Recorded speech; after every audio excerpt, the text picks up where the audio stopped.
O Semeando Experiência, ele foi uma criação até nossa, né? Uma construção. E nós tínhamos essa vontade mútua, né? De fazer algum programa, fazer uma brincadeira aí na internet, né? Verdade. E uma coisa gostosa, entrevistar pessoas. A gente tinha essa vontade, né? A gente gosta muito de ouvir experiências de outras pessoas, né? E aí a gente sempre teve essa ideia de trazer essas pessoas com histórias fantásticas para que pudessem enriquecer histórias de outras pessoas, né? E aí o que aconteceu? Que a gente não tinha um tema, a gente não tinha uma definição do que fazer, né? E aí isso estava me angustiando, porque nós não tínhamos... Eu não queria fazer uma coisa... uma história, contar a minha história de vida, as minhas experiências, falar de mim, só eu. Só montar um curso. Fazer um curso. Não, eu acho isso muito legal, mas acho que já tem muitas outras pessoas com umas histórias mais bacanas e mais inspiradoras e que já estão nesse mercado, já estão fazendo isso, entregando esse serviço. Queria fazer isso por amor e por paixão. Exato. Antes de... Isso é uma coisa legal, Leandro. A ideia era essa, né? E aí ficou esse desafio do que a gente vai falar no Semeando Experiência. Não tinha nem esse nome, né? Não tinha nem esse nome. E aí foi uma construção da família, né?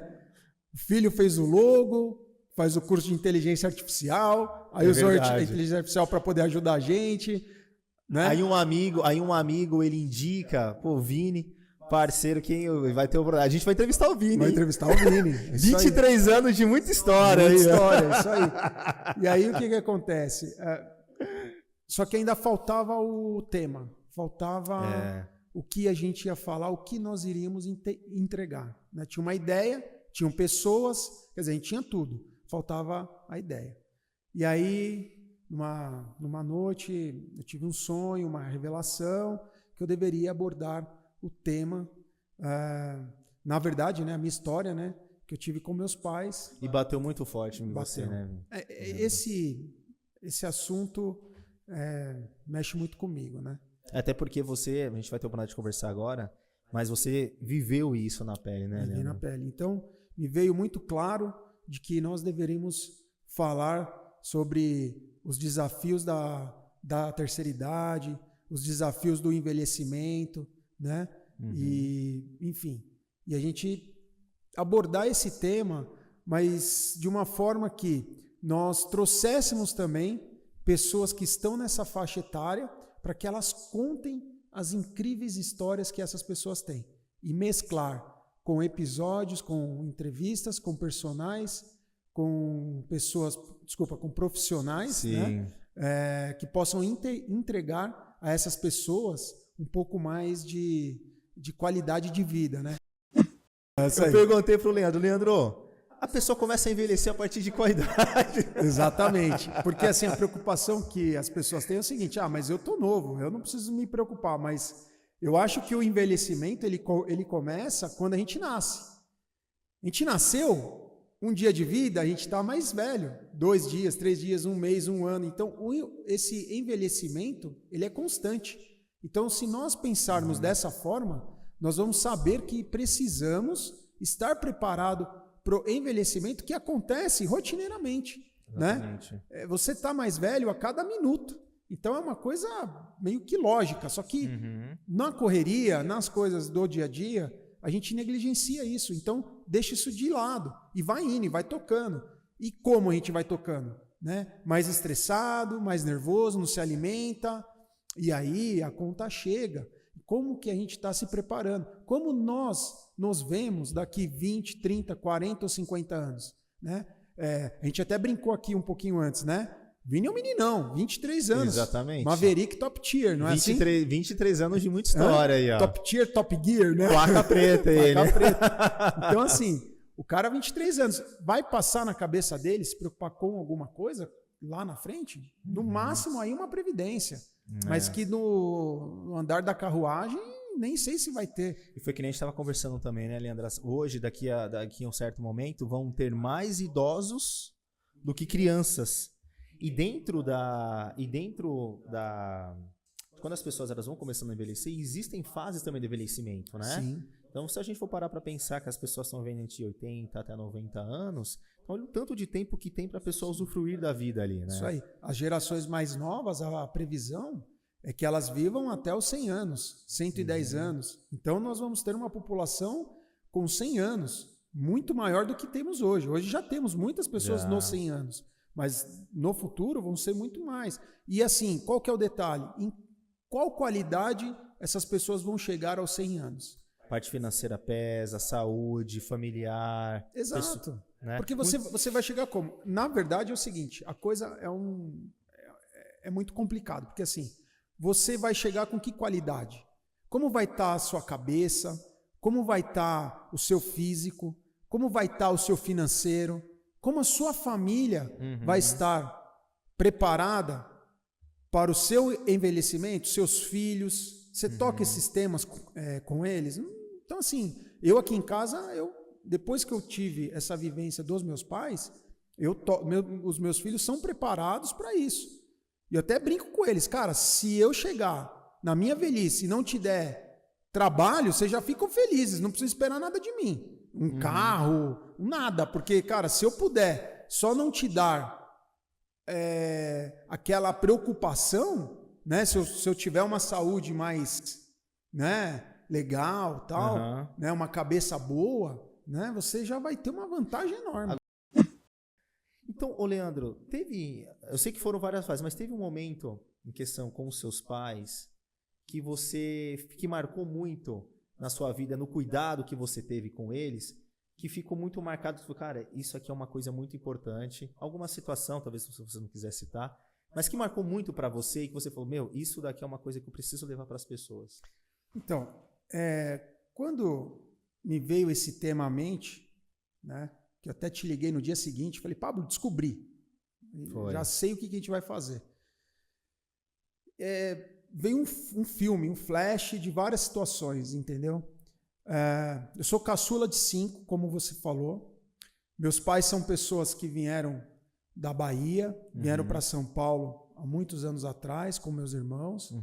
Trabalharam muito, eles eram feirantes, né? Então, a minha vida, dos meus irmãos, foram nesse universo de trabalho. E trabalho pesado, né? Pesado, de segunda a segunda, com muito desafio, né? Meu pai, quando veio para cá, ele trabalhou numa padaria, ele trabalhou depois um pouquinho melhor como metalúrgico em Guarulhos, e aí saindo da metalurgia ele conseguiu uma oportunidade de ter uma barraca na Feira Livre. Até porque ele tinha um trabalho de trabalhar com o seu tio. Isso. Então, nos finais de semana, né, nas folgas da empresa, né, da metalúrgica, ele ajudava o meu tio nas feiras livres. Então, ele já estava nesse universo. Na verdade, ele até tentou ter uma barraca antes, mas perdeu. Minha mãe precisou voltar para a Bahia. Enfim, foi uma história muito trágica. Mas depois ele reconquistou, trouxe eles de volta, moravam num imóvel compartilhado com várias pessoas, né, como se fosse uma pensãozinha. Uma pensãozinha, né? Eu penso muito na Vila do Chaves, né? Eu sou da época do Chaves, você também. Da época do Chaves, né? Então, no Chaves não tinha ali várias casinhas? Tinha. Era naquela pegada ali, mas não era tão arrumadinho, não. Tipo, o negócio era mais... Mas para você ver, Leandro, a cultura dessas pessoas que vieram, os nossos antepassados, eu digo os nossos avós, eram muito trabalhador, né? Era muito trabalhador. O trabalho para eles era dignidade, era vida, né? É história, né? História, né? E aí nessa toada ele foi pra feira e tal, e assim, eu me lembro desde pequeno, 8 anos, dormindo embaixo da barraca e com ele junto. Nossa, como que ficou marcado isso pra você, hein, Leandro? Porque você tinha mais ou menos, o quê? Uns 10 anos? Uns 10 anos, 9, 10 anos. Cara, e aquilo fica muito marcado. Coisas que na minha infância tem marcado, coisas da infância do Vini, mas são coisas que a gente não esquece quando era criança. E assim, mas era o meu momento com eles, né? Hoje eu sou muito grato. Eu tive muitos conflitos, né, na adolescência, de ter vergonha, mas assim, hoje eu tenho certeza que isso foi enriquecedor, que me fez uma outra pessoa, a habilidade de conversar com outras pessoas, de dialogar, de... Segurança, né? Então isso para mim foi... Hoje, assim, eu tô super tranquilo quanto a isso. Na época lá eu tinha alguns problemas, porque eu queria sair, queria passear, e eu não podia, eu tinha que trabalhar, férias escolares eu tinha que trabalhar, Tinha que estar lá. Era um negócio meio complicado, mas nada que fosse intransponível. E aí, voltando, né? Então, os meus pais, essa vida dura por 50 anos, 60 anos, sabe, assim, voando. Você olha, eu olho meus pais, olhava, né, eles, e eu via tanto meu pai quanto a minha mãe é uma mulher guerreiríssima. Então hoje, aí se... Mas você via no rosto sofrido, cansado? Sofrido, cansado. Até porque, né, se você for parar pra ver, o seu pai, ele dormia pouco. Dormia pouco. Porque o seu pai, se você for parar pra ver, uma feira, ela termina à tarde. Sim, e naquela época era pior. Hoje a feira ela termina ali meio-dia, uma hora, porque tem que desmontar a barraca, né? Então, meio-dia, 13 horas, tem uma regra hoje que tem que terminar. Tem uma regra. Porque você tem que liberar a via, tem que vir a equipe limpeza. A equipe de limpeza, lavar, lá. Então, o que acontece? Hoje está mais organizado, mas antigamente você chegava na rua onde ia ter a feira, às 2 da manhã, 3, né? Descarregava, montava a barraca, a feira ia até às 5 da tarde. E a feira era um centro comercial muito grande, vendia tudo, carne, tudo. roupa, tudo fazia comprar na feira. E aí a nossa vida foi ali. E eu via os meus pais muito guerreiros. Minha mãe, uma mulher fortíssima, cuidava da casa, trabalhava na feira. Sempre com seu pai. Sempre com ele. Isso assim eu tenho muito claro, até a minha esposa, ela sabe disso. Eu falo, ó, tudo que a gente for fazer, a gente tem que fazer juntos. Isso porque é muito legal. Esse é o... Esse é o ensinamento, estarmos juntos porque nós somos um casal, nós temos que estar juntos. Esse negócio de um vai para um lado, outro vai para o outro, assim, na nossa... Exatamente. O meu exemplo é que isso não funciona.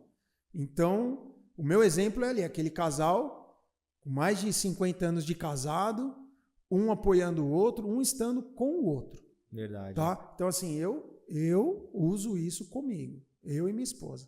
Então a gente sempre está junto, nossos filhos, eu tento preservar esse ensinamento. Mas aí, cara, então você vê essas duas pessoas que, na minha cabeça, fortes, trabalhadoras, sem problemas.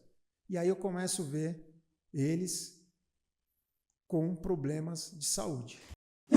Isso aqui é interessante porque você, naquela idade, você já tinha uma cabeça muito diferente. Porque, ó, vou ser bem sério com você.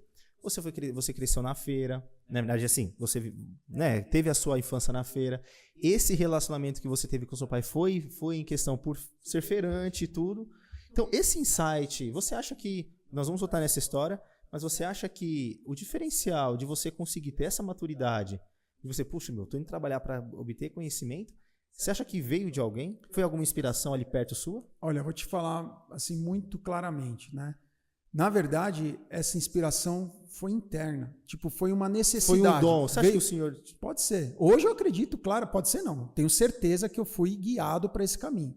Né? Porque você poderia estar, né, revoltado com seu pai, essa proximidade, e outra coisa, se perdido. Assim, o ambiente da feira, eu tô romantizando um pouco. Que é muito legal, é família, mas tem muitos problemas. É que a gente só veio lá para comprar laranja e ir embora. Se eu teria grandes chances de pegar um outro caminho. Caramba, porque é um mundo muito complicado. Que é um outro tema, a gente vai conversar depois, porque, meu, feira, eu não faço a mínima ideia. E aí, o que acontece? Você já tem um pouquinho falar sobre SEAS, é muito pesado também. Sim, é pesado. Então, assim, eu visualizei que ali poderia ser um problema.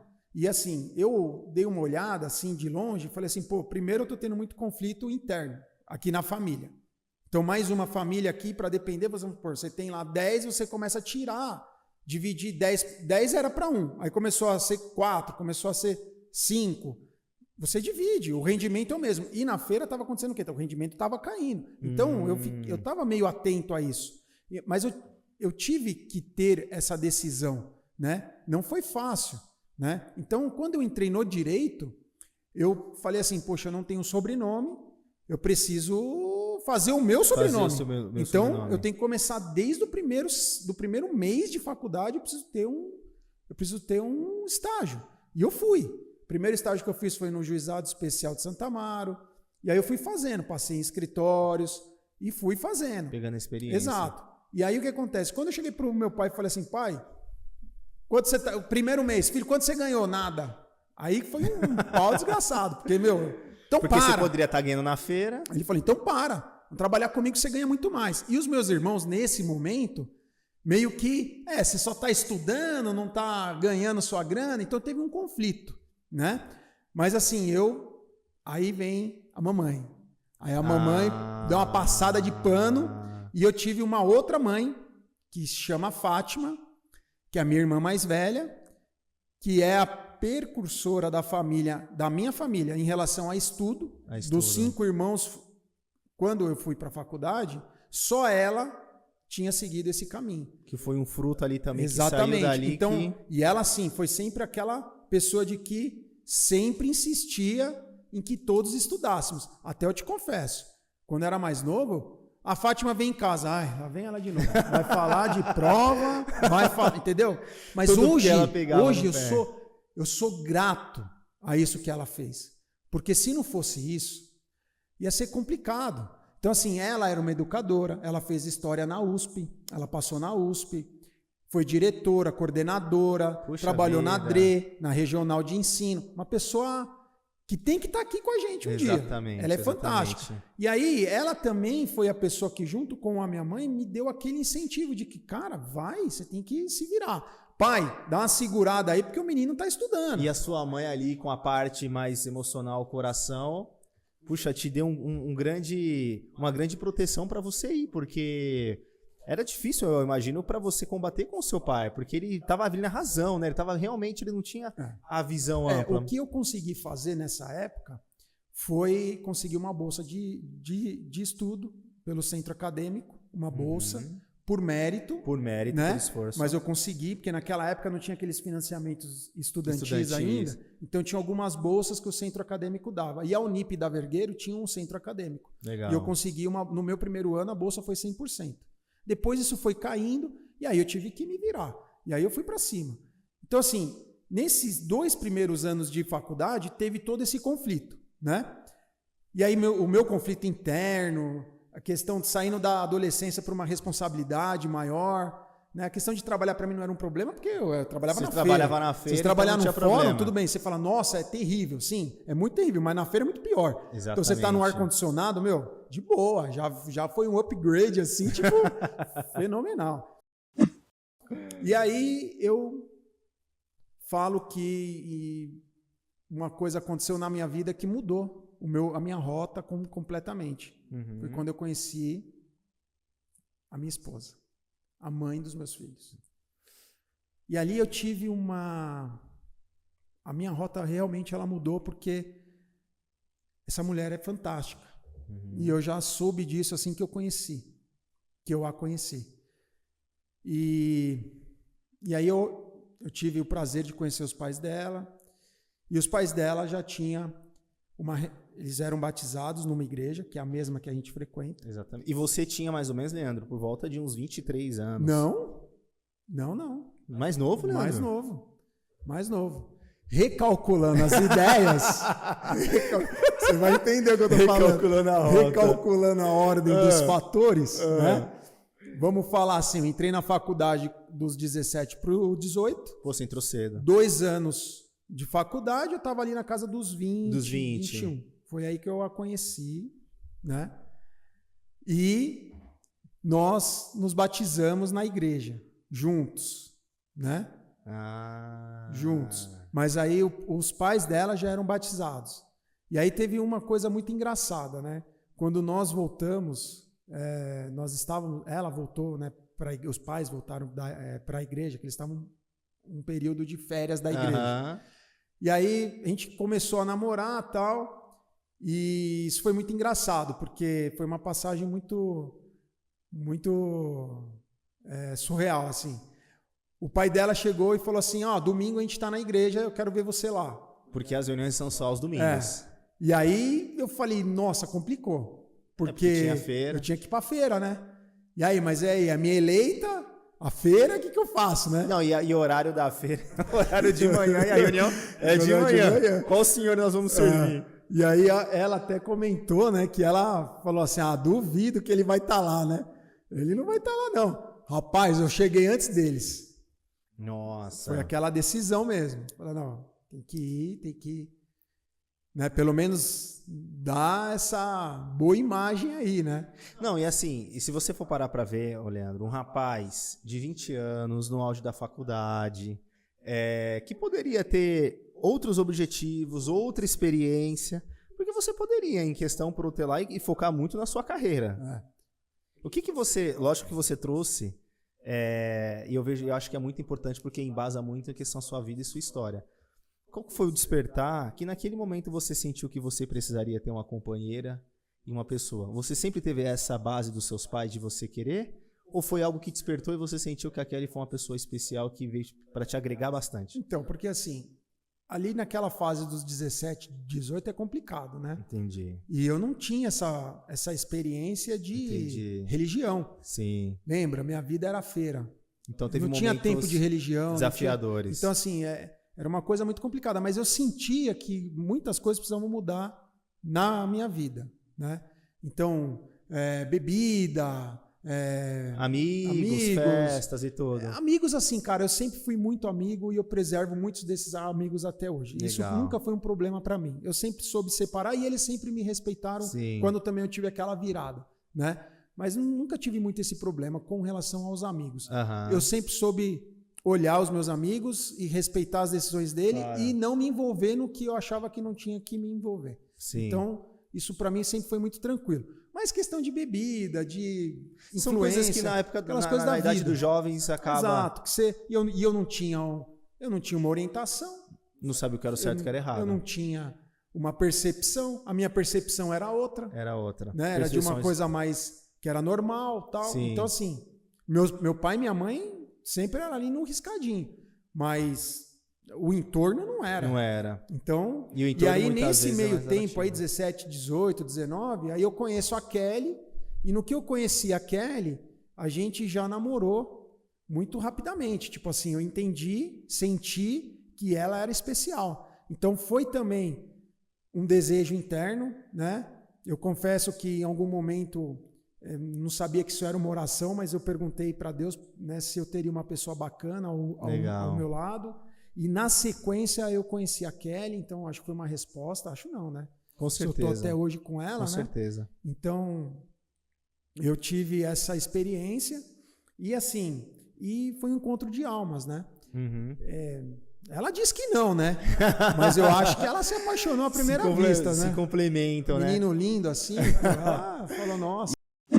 E aí, foi bem nesse momento que tudo isso estava acontecendo, pouquinho depois, né? Que a minha mãe começou a ter problemas.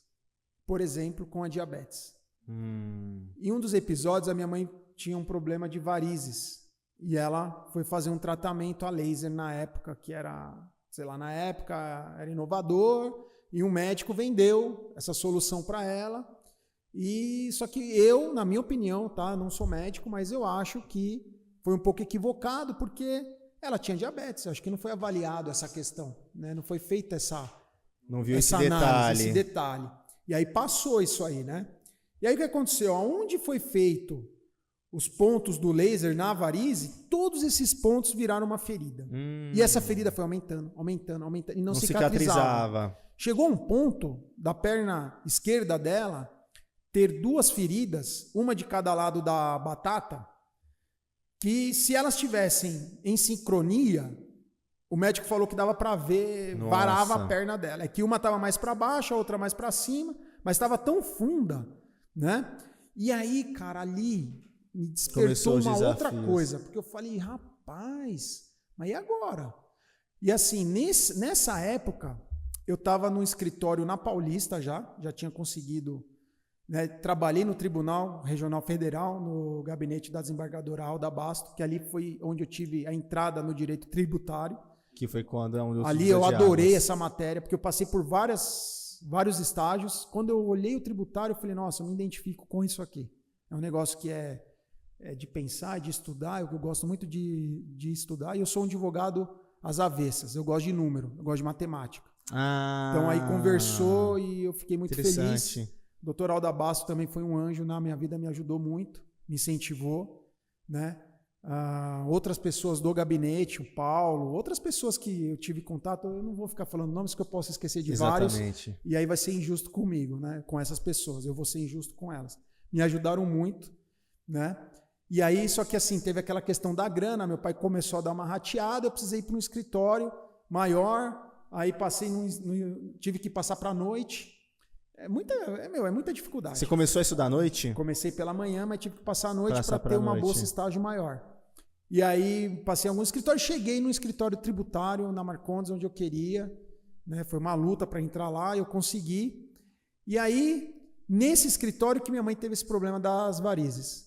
Cara, eu saía do estágio, às vezes ia para a faculdade fazer um trabalho, fazer a chamada, não sei o quê, e voltava para o hospital para virar a noite com ela. Mas por que você? Você acha que o motivo foi você ter pegado essa responsabilidade, Leandro, por causa que os seus irmãos estavam trabalhando na feira e a flexibilidade do seu trabalho? Eu estava ali perto, né? Você estava ali perto. Não, enquanto isso, naquele momento eu não tive problema nenhum. Eu acho que era aquela coisa de saber que isso era uma questão que ficaria para mim.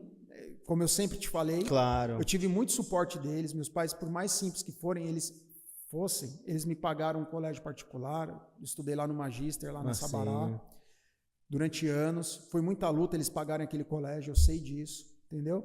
Então, assim, eu acho que não é que era uma obrigação, mas era um carinho. Era um carinho. Uma troca de cuidados. Eles tiveram comigo. E eu acho que eu tinha que ter com eles. E novamente vem, Leandro, numa boa, a gente está falando que você está com uns 23, 24 anos ali, já mais ou menos na sua idade, talvez uns 23, 22, enfim.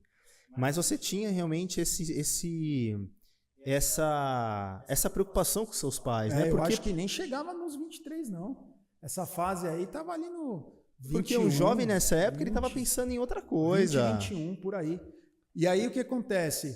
Eu fiquei com a minha mãe nesse hospital ali na Paulista. Eu não me recordo o nome, é H-Cor, eu acho, não é H-Cor, é um outro nome. Ela ficou uns 3 a 4 meses para fechar a ferida. Ela ficou por pouco de não ter a perna amputada. Puxa vida. Ela usou um tratamento com escama de tilápia e tal. Então, assim, foi um negócio na época, assim, terrível. E ficou sequelas disso, tá? Ficou boa a perna, mas não tão boa. Ela sentia uns choques, uns negócios, problemas. Né? Enfim, não ficou bom. E ali começou. Foi ali que começou. Dali para frente, a gente está falando de 20 e 21. Até os meus 38, por aí, foi cuidando deles. Puxa vida, Leandro. Ali naqueles 20, 21... Tá? Quase de 20 anos. Ali naqueles 20 e 21, eu namorava com ele, estava namorando, noivei, fiz tudo negócio, foi tudo bonitinho. Fui no riscado. Foi tudo certinho ali, não tem nada torto. Imagina, Luizão da ótica. Na peixeira. Luizão da ótica. Quebrava a pedra no Peixeira, né? Cearense lá, o negócio é no facão. Você é louco. Falei, não dá, foi tudo no riscadinho. E aí o que acontece? Aí nesse ponto que eu falo, né? Que a minha esposa, na época, minha namorada foi muito importante, porque ela me ajudou nesse momento. Você imagina. Um jovem. Jovem, sem grana. Com os pais. Com os pais idosos e o cara com um monte de problema nesse sentido. Se né? fosse alguma outra jovem, poderia... Imagina, dava o Pelé já, você é louco. Você me fez uma pergunta. Não é que eu esqueci as suas perguntas, não. Você me fez uma pergunta. É que a gente já começa a dar um rolê. É porque, a gente tem que muita voltar. História. É ônibus que vai e volta. É um negócio muito doido. Então, já até me perdi. Você me perguntou lá atrás em que momento que você sentiu essa dificuldade com seus pais e tal. Foi a partir desse momento que eu comecei a ver que a coisa estava andando e que as coisas estavam acontecendo. E ali, né, aí você me perguntou que fato que aconteceu que te preocupou mais, que te trouxe mais angústia. Você perguntou alguma coisa nesse sentido, não foi? Foi. Cara, sabe qual que foi? Foi quando eu estava no meu quarto, na minha casa, e eu ouço um barulho de choro. Um barulho alto e um choro. E eu tinha um corredor, né, o meu quarto era no fundo, um corredor, e nesse corredor tinha uma sala e tinha um corredor. Nesse corredor, isso está na minha mente. Eu vejo a minha mãe no chão, em meio à sua urina, ela escorregou, na própria urina, porque não teve tempo de chegar até o banheiro. E ali ela desabou. Ali acho que ela teve aquele clique de que... Sim. E aquilo, para mim, foi muito complicado, porque você vê. Qual era a minha imagem dela? Uma mulher forte. Eu nunca imaginei que eu ia ver aquilo. A minha mãe, para mim, era aquela mulher que ia 200 anos. Aquela que cuidou de você. Não, e ela era forte. Era uma pessoa que ia pra feira, do lado do meu pai direto. Incentivou ele a ter as coisas, a conquistar. Entendeu? Então, assim, a gente fala, né? A gente casa com a nossa mãe, né? Exatamente. Mas eu vejo a Kelly, assim, numa figura muito próxima a ela. De determinação, de força, de não baixar a cabeça, de respeito, né? E aquela coisa assim, até a gente brinca, né? Até aquele regime do medo, né? Porque a minha mãe não tinha isso. A minha mãe é o seguinte, meu pai era no riscadinho. Se desse uma saidinha ali, pegava. Opa, cantava. É, à toa que, os casamentos, a mulher é firme. Precisa ter uma mulher dura ali do seu lado. A Kelly é a testinha. Quando franze assim, malandro. A gente já consegue já entender nossa esposa quando o negócio não tá bem. Isso é louco. Maluco isso aí. Mas era assim. Então, a minha visão dela era de uma pessoa muito forte.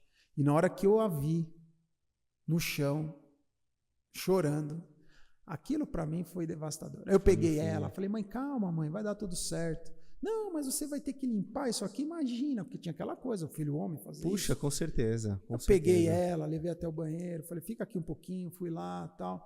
E dali, a coisa foi degringolando. Então você vê, foi mais ou menos 15 a 20 anos. E as suas preocupações que você tinha a todo momento, qualquer situação. E assim, foi muitos episódios, né? Muitos episódios. Então aí eu namoro, fico noivo e caso. Aí eu caso, papai queria que eu morasse do lado, encostadinho. Não, olha, vem cá, você nem precisa comprar um lugar pra você. Já pode subir uma casa aqui. Não, ele falava, pode dormir no quarto seu com ela, pode morar lá. Aí eu falei, não, aí ela... E você sabe assim, né? Grana curta. Meu, ia ajudar bastante. Eu olhei pra ela, falei assim, e aí, é uma opção? E aí, é uma opção.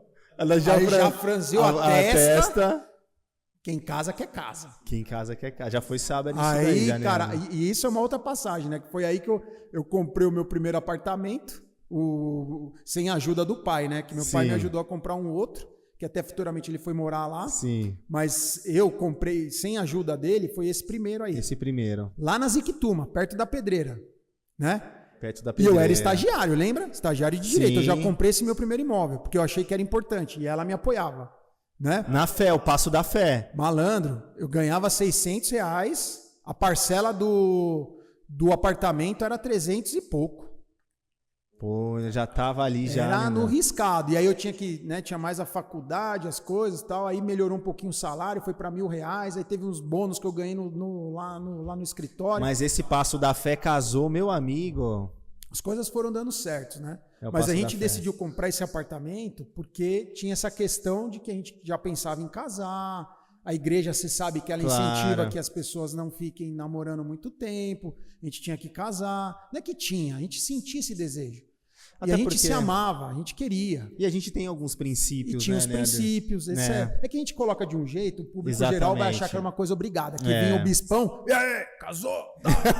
Não era bem assim. Era uma coisa mais delicada. E a gente sabe, né, que assim, todo mundo que tem a religião sabe que em questão existem alguns mandamentos, alguns princípios e coisas além que a gente E aí é crença, né? Cada um crê no que quer. Eu achava É. que aquilo fazia sentido, que eu tinha que fazer. Então, beleza. E aí tinha essa questão do meu pai que falava, imagina, você ganha pouco e você vai comprar um apartamento, você é louco. E para mim, o valor do apartamento na época era R$90 mil. Cara, eu falava, meu... Como que eu vou conseguir isso, meu? Que era grana. Ganhando, sei lá, R$1.000 por mês, 600 mil. Estagiário. O que me salvava era o VR. Não, já tinha VR naquela época? Mas era o ticketsão, era... Eu tinha o VR. Sabe outra coisa que era salvava? Era vender o ticket do metrô. Pô, o ticket sobrava do o ticket do metrô. Você pegava aquela cartela. Você vendia ali na escadaria. Pô, você dava uma trocada de leve.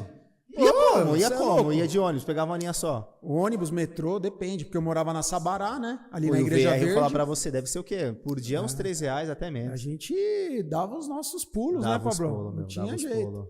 Então, e assim, meu pai me dava. Eu tinha o salário da feira, uma ajuda que eles davam. Mas assim, cara, perto do mundo que a gente conhece, Com né, certeza, Pablo? Hoje, com certeza. você tá na área financeira. Sim, Cara, é uma coisa muito diferente. muito diferente. Então, eu sei que o que meu pai fazia era o que era possível. E aí, rapaz, eles começam a saúde piorar. E aí nisso vai indo. E aí você as sem vidas tempo, e foram você, seguindo, muita coisa. e a minha mãe foi começando a ter muitos problemas com a diabetes. A diabetes é uma doença muito complicada. Muito traiçoeira. E aí meu pai começou, né, a ter alguns problemas de memória e tal. E aí, cara, a coisa começou a ficar aguda. E aí o quê? 2015, por aí? 16, não sei, alguma coisa assim. Data é complicada, né? Porque passa o tempo. Uhum. Minha mãe... meu pai teve... Você vê, a gente vai lembrando. Meu pai uma vez passou mal em casa. Corre, eu na Paulista, não tinha como chegar em casa rápido. Meu pai falhou o coração dele. Nossa. Falhou o coração, ele caiu. E eu falando com ele, né? Pai, você precisa ir no hospital. Que aí o meu cunhado, o Jaci, também é uma pessoa fantástica. Chegou lá primeiro, estava mais perto, né? Aí me ligou. É porque era assim, né? Tudo era o Leandro. Tipo assim, que tivesse uma influência com eles, né? Porque ele era turrão. Os dois eram turrões. E aí era o Leandro e a Fátima. Jaci me ligou e falou, Leandro, seu pai não quer ir pro hospital, cara. Tá passando mal aqui, tá ruim mesmo. Falei, passa o celular. Nossa, já foi falar com ele. Pai, o que tá acontecendo? Não quero ir pro hospital não vou pro hospital não. Falei, pai, você tá com uma coisa grave, você precisa ir agora. O Jaci tá aí pra isso. Eu estou longe, eu estou chegando, mas eu não vou conseguir chegar a tempo. Foi um drama, cara. Eu andei que nem um louco esse dia. E aí, cara, meu pai falou a seguinte frase. Leandro, viveu, morreu. Nossa, ele falou isso. Rapaz, nossa, Leandro. Mas você imagina como eu fiquei nervoso no telefone. Eu falei, é o seguinte, pai. Você vai pegar agora, o senhor vai... Jaci, você tá ouvindo? Tô. Você vai pegar meu pai agora e ele vai. Se eu chegar aí, pai, e você não tiver ido, a gente vai conversar muito sério. Rapaz, ele foi. Chegou no hospital... Caramba, ele... Nossa. Só pra encurtar a história. Ele precisou pôr um marca-passo. Um marca-passo. Que se demorasse mais um pouco... Puxa Isso vida. foi uma das coisas. E aí depois a minha mãe, já muito debilitada, teve um AVC isquêmico. Por conta da diabetes. AVC isquêmico.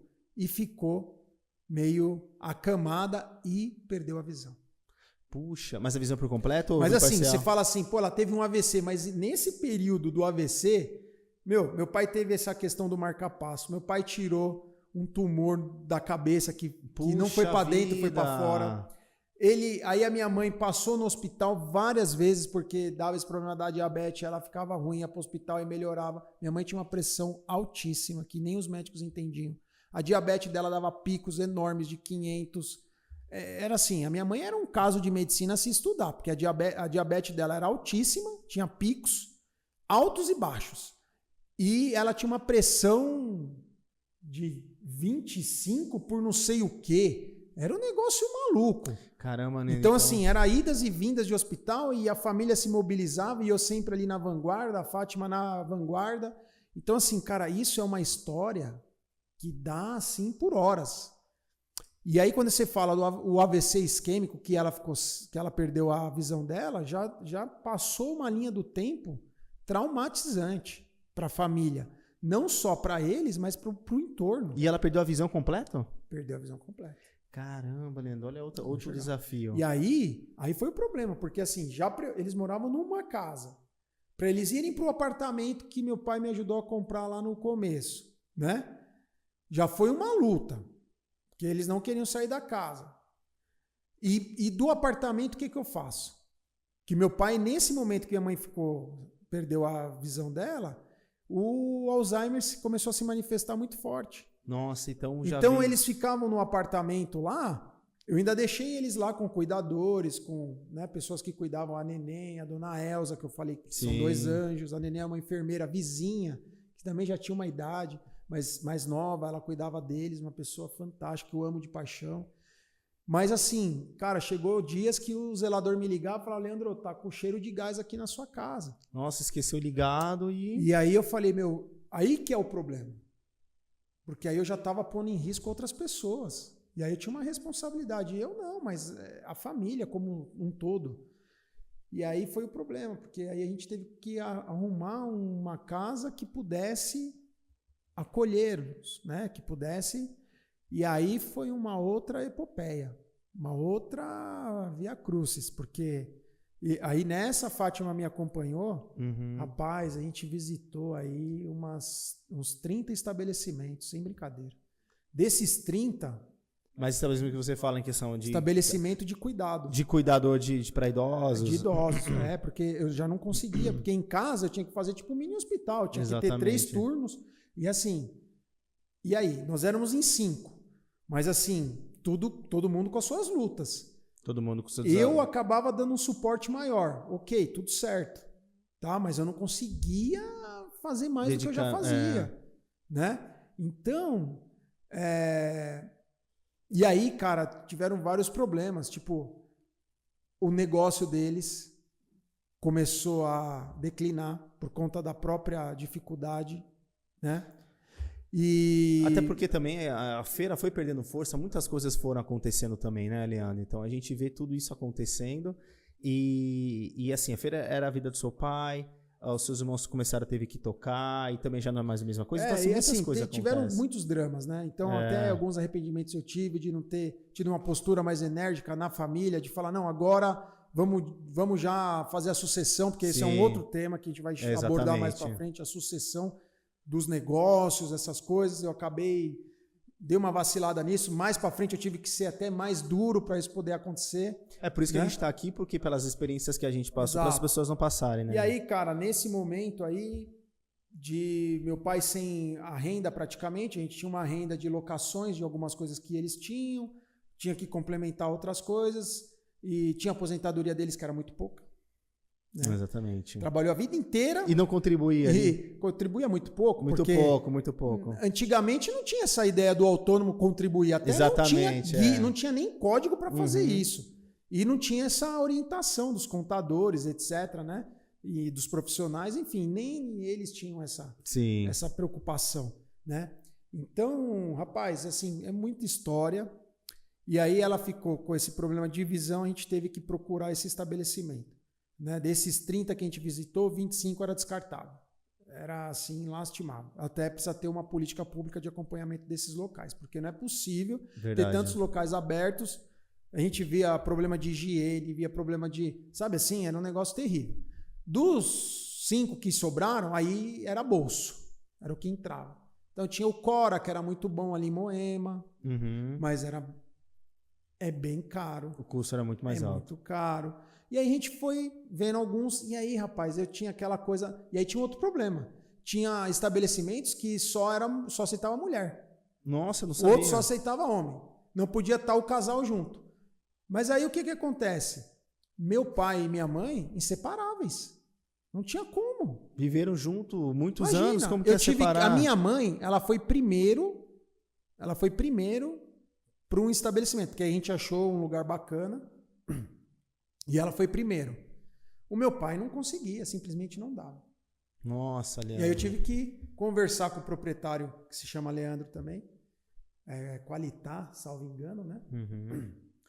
E nós achamos um cantinho que os dois ficavam juntos, tinha um banheiro só deles, na frente um jardim, né? Era como se, manja, um bangalôzinho. Então eles foram morar em questão numa casa. Eles foram morar nessa casa. Nossa, não sabia. Né? E que era, na esquina na esquina da igreja ali, da São Benedito, ali muito perto. Sei. E aí eles foram lá. Foi o lugar que a gente achou que cabia no bolso e que era mais digno. Porque eu falei assim, eu me recuso a colocar os meus pais que trabalharam 60, 70 anos em qualquer lugar. Exatamente. Por mais que, sabe, eu precisasse, mas eu tinha que dar um mínimo de dignidade para eles. Isso sou eu, Leandro, Sim. Fátima, os meus irmãos, Gislene, Jadson e Gilmar. A gente chegou a essa conclusão e eu fui muito firme nisso. Foi, pessoal, tem que dar dignidade para eles. Eles precisam disso. Né? É uma vida de muita luta. Sim.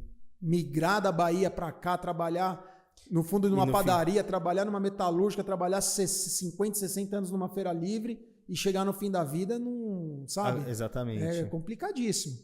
E aí, rapaz, foram muitas outras histórias da gente estar sempre junto com eles. Eu acabei sendo o filhão. E eles ficaram muito tempo lá, Leandro? Ficaram um certo tempo, sim. Nossa, então eles ficaram bastante tempo. Eu pensava que eles ficaram... Uns 2 anos, sei lá, talvez uma coisa 1 ou 2 assim. anos. 1 ano e meio, 2 anos. Nossa, eu pensei que eles ficaram o resto da vida deles no apartamento. Entendeu? Não. Nossa, eles ficaram numa casa. Ficaram um bom tempo no apartamento, mas começou a acontecer um monte de história lá. Exatamente. No negócio do gás. Meu pai já não segurava a urina, fazia xixi lá nos cantinhos. Poxa. Aí o síndico me ligava, ô Leandrão. Ô, seu Leandro. Aí eu falava, me desculpa. Ele, não, eu só tô avisando. Tal. Eu falei, não, beleza, tal, eu estou atento. E aí quando meu pai descia para caminhar lá no condomínio, e ele voltava e errava o andar, batia nos apartamentos e falava que era o apartamento dele. Puxa vida. O que as pessoas estavam fazendo ali? Eu falei, meu pai era dono de tudo e não sabia. Pô. Então tiveram muitas histórias. Caramba, Leandro. Então às vezes as pessoas não sabem, porque não acompanharam de perto. Eu acompanhei muito de perto. E tudo vinha em mim. O síndico me ligava, o zelador me ligava, não sei quem me ligava, o cuidador me ligava. A Fátima me ajudava muito, mas assim, a própria Fátima, Léo, a mãe não quer fazer isso, o pai não quer fazer isso. Eu tinha uma influência sobre eles muito positiva. E eu acho que até pelo tempo que eu fiquei com eles, né?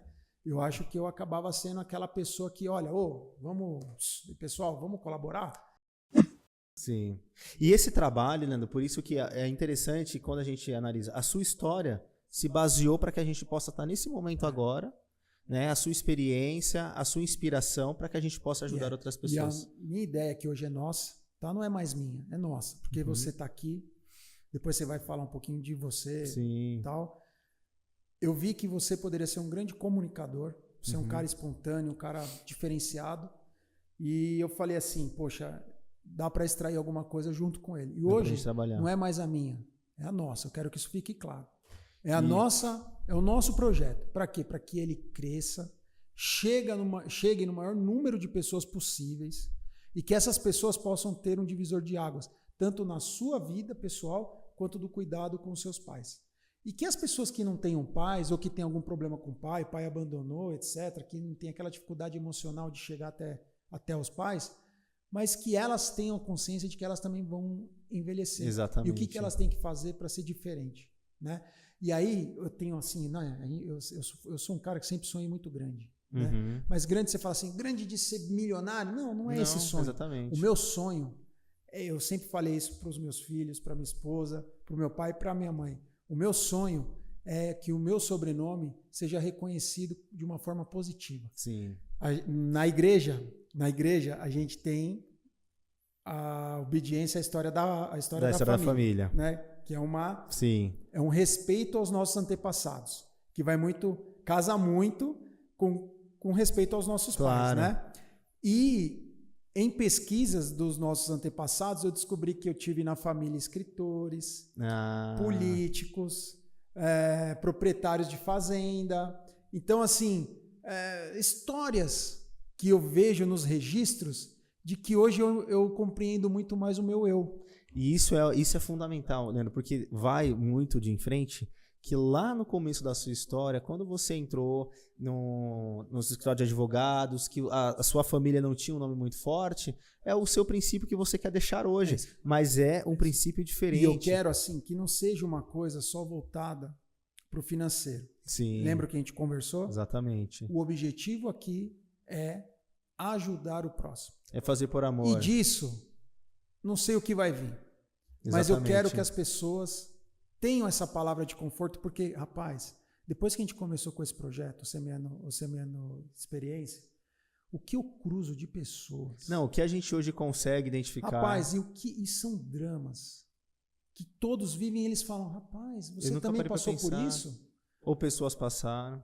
A gente foi comprar o quadro, o cara do ateliê tem um pai de 86 anos, e o que ele falou das dificuldades que ele tem com o pai, ele tem o comércio dele ali na região da 25. Sim.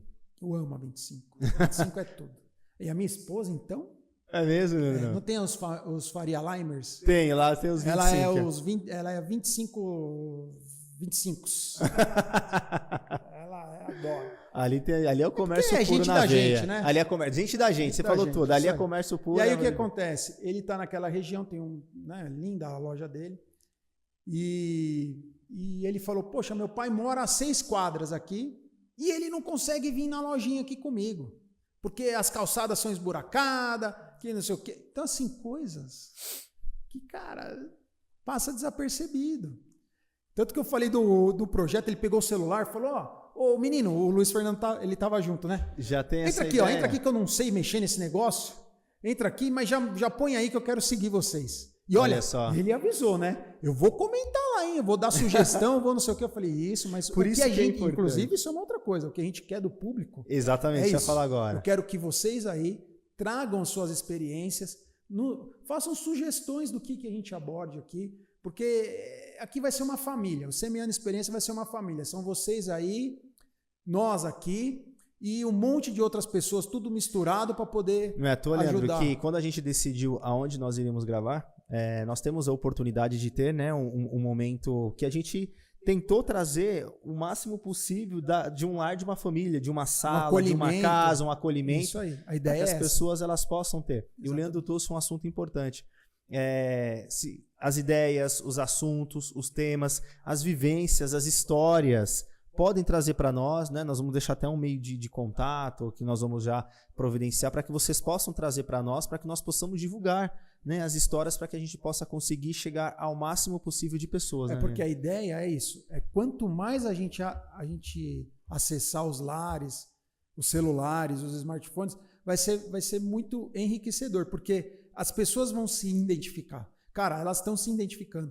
Quando eu converso, eu falo sobre, elas se identificam. E a internet faz esse trabalho de levar para as pessoas. E a internet é isso. A gente pensa na internet, às vezes, como algo ruim. Mas você tem que extrair dela o melhor. Exatamente. Não o pior.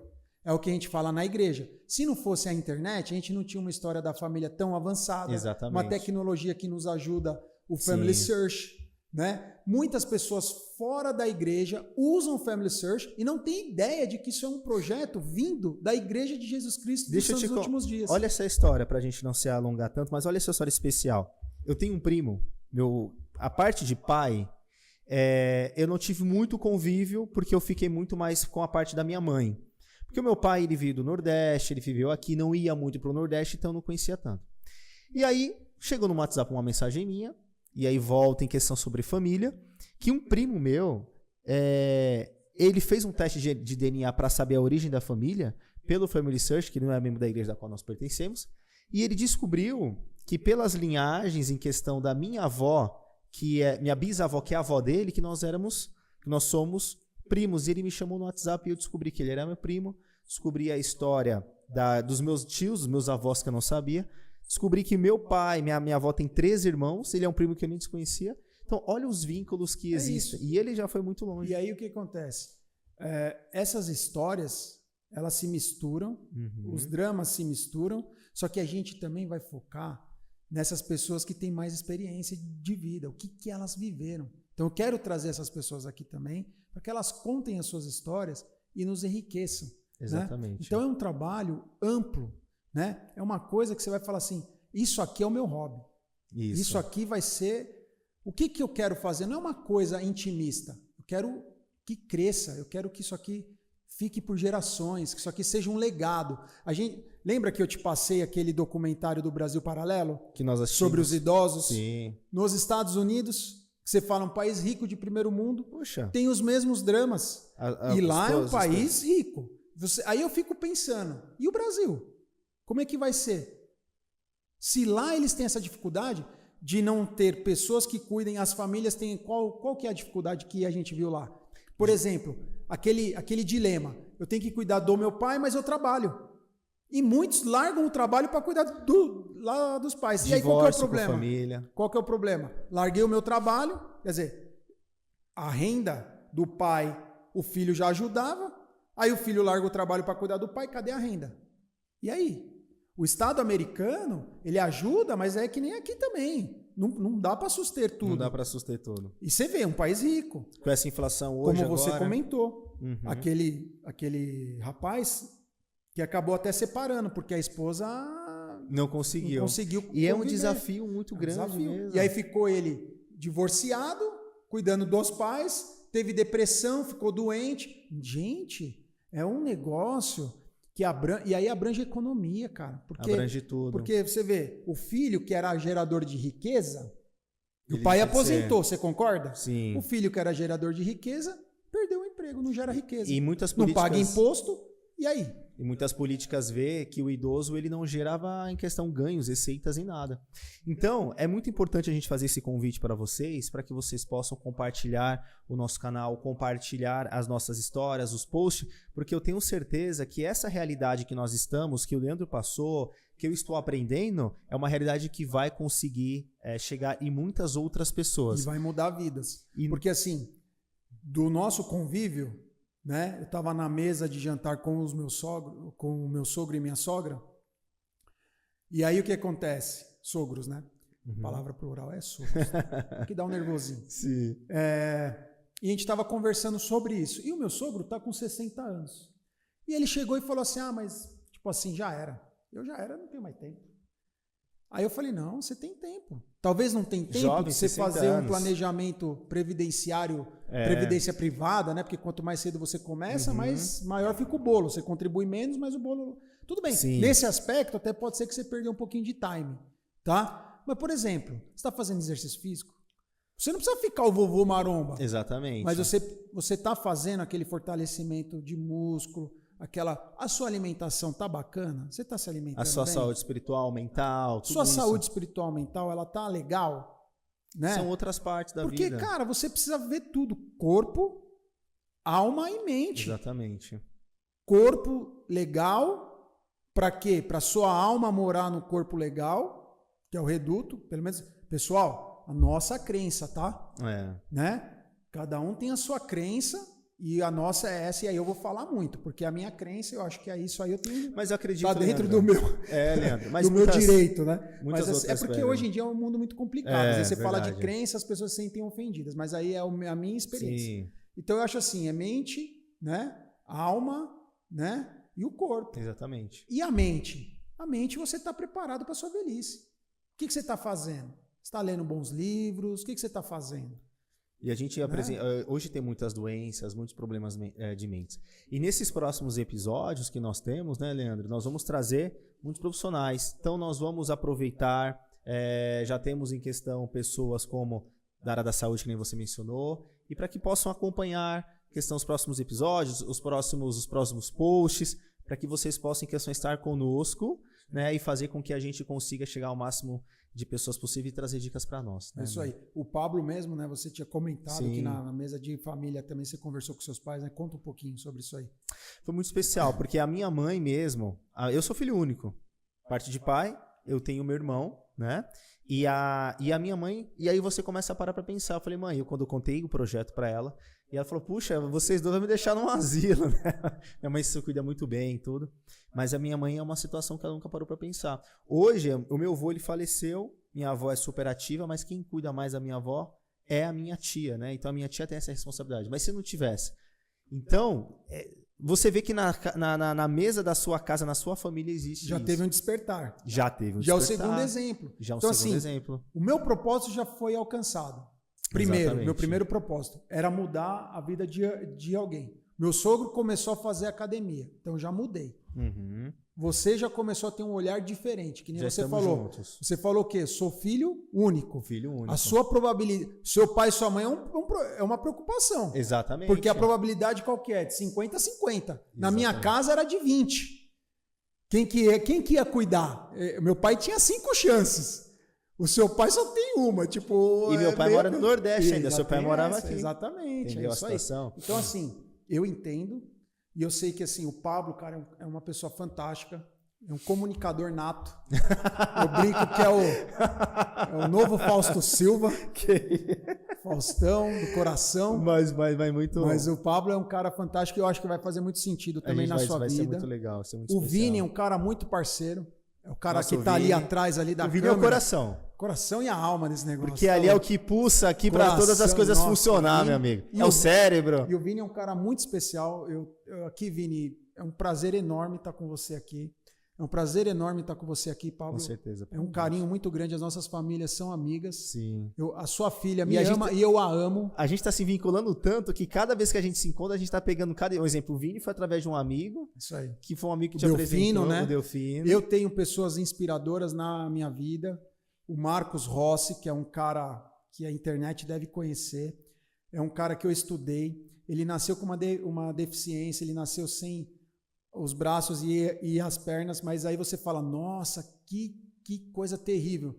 Mas quem conhece o Marcos, conheceu ou conhece o Marcos, sabe que o Marcos Rossi é superação total. Uhum. É um cara fenomenal. Ele também foi uma pessoa que deu um despertar na minha vida, porque eu conheci ele muito novo.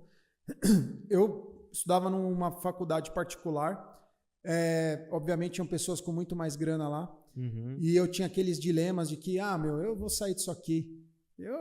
Tem os caras que têm muito mais grana que eu, pego o ônibus lotado, chego aqui cansado, eu não vou sair fora disso aqui.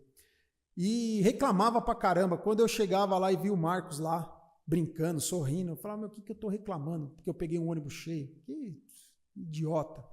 Então o Marcos, pra minha vida, também foi um divisor de águas. Eu tive várias passagens com o Marcos, muitas engraçadíssimas. São Paulino. Tá feliz. Deve estar, não sei, porque ele é meio vira-casaca. Outro dia eu liguei pra ele, ele tava no Maracanã. Eu acho que eu vou virar flamenguista. Agora o São Paulo deu um couro no Flamengo. Aí eu não sei como que ele tá, né? Se ele tá lá. Não sei, né? Vamos ver, porque o Marcos é aquela coisa. Eu tenho umas passagens com ele no Morumbi, cara. Que é incrível. Oitavas de final, quartas de final de Libertadores, São Paulo e Palmeiras, o acesso do cadeirante é no meio da torcida do Palmeiras, cara. Nossa. E eu falava assim, Marcão, não vai com a camisa do São Paulo, vai dar ruim, Marcos. A gente passa no meio dos palmeirenses. Cara, a gente vai apanhar lá, e se eu apanhar, o que eu faço com você? Cara, cheguei no estádio, peguei ele do carro, tirei do carro, pus na cadeira elétrica dele. Na hora que eu ponho ele na cadeira elétrica, deu pra ver que ele tava com o manto do São Paulo. Nossa. A gente vai morrer aqui, Marcos. Você é louco. Ele, não, vamos fechar aqui, dá tudo certo. E foi. Filha da mãe. Foi. Mas assim, tem muitas histórias. O Marcos Rossi é um cara que todo mundo aí deveria conhecer, que é um exemplo de... Mas eu agradeço também, Leandro, assim, a oportunidade em questão pra gente, até encerrando esse episódio, porque foi muito especial para mim, acho que de você me dar a oportunidade da gente fazer esse trabalho junto, porque poderia ser outra pessoa, né, e realmente você conseguir identificar em mim uma oportunidade de um trabalho que nós tínhamos identificado lá, você abrir as portas da sua casa, em questão da oportunidade para mim e para o Vini, porque você é uma pessoa inspiradora, é uma pessoa que eu tive a oportunidade de conhecer a história, e realmente eu fiz questão da gente bater esse primeiro papo contigo, porque é uma história inspiradora e é uma história que eu tenho certeza que outras pessoas vão se inspirar, como você inspira muitas outras pessoas também. E pra gente encerrar, fique conosco aqui no próximo episódio, assistam para que a gente possa convidamos, né? Vocês para que estejam aqui e que tragam ideias, sugestões de temas, né? Porque é um universo amplo, né? Para que a gente possa estar junto sempre. E pra gente debater também as pautas, né? Lá na sua casa, comendo uma pizza, exatamente, né? Meu. E aí o céu é o limite, tá né, Vini? Tá faltando, não tá não, Vini? Fala aí. Hã? Mas é isso aí, pessoal. E a gente encerra essa aqui. Obrigado, gente. Um abraço. Tchau, tchau.